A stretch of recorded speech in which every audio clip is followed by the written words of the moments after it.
Partito al contrario, finta dentro i due toni, bene, perfetto.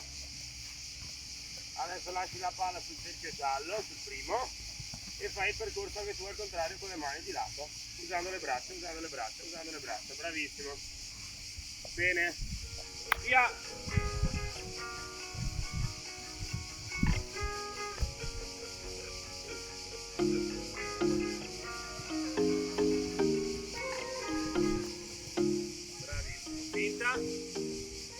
Bene, lascia la palla lì. Ricordiamo di lavorare con le meduse. Usiamo la medusa mentre aspettiamo. Con un piede, in equilibrio. Con un piede in equilibrio, bravo. Bravo. Perfetto. Molto bene. Via.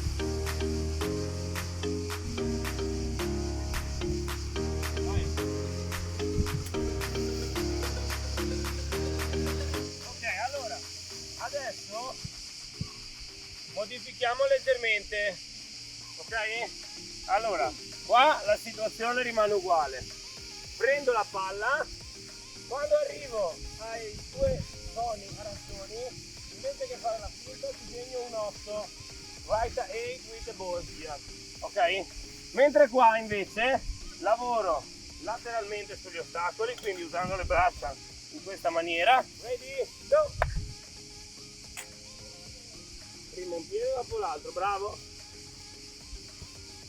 With the soul, tratto tecnico, lavoriamo con la suola, quindi a ogni cambio di direzione lo facciamo con la suola. Un tocco e suola, un tocco e suola.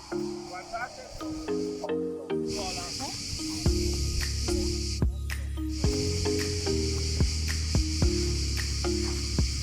Di lato, bravo, molto bene.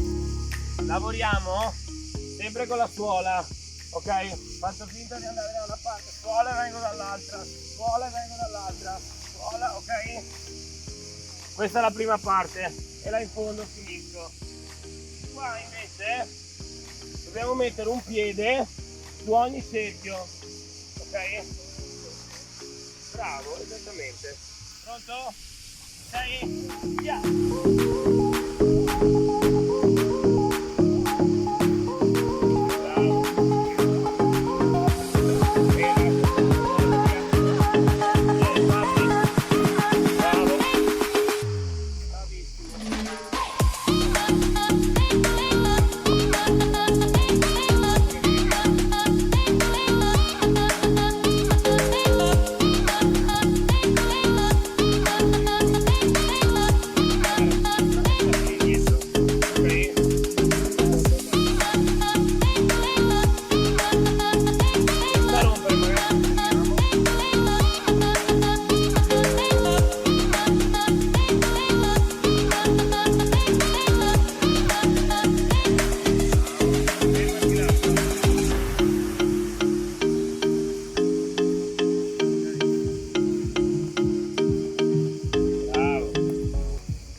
Bravo, sì, molto bene, bravo, via!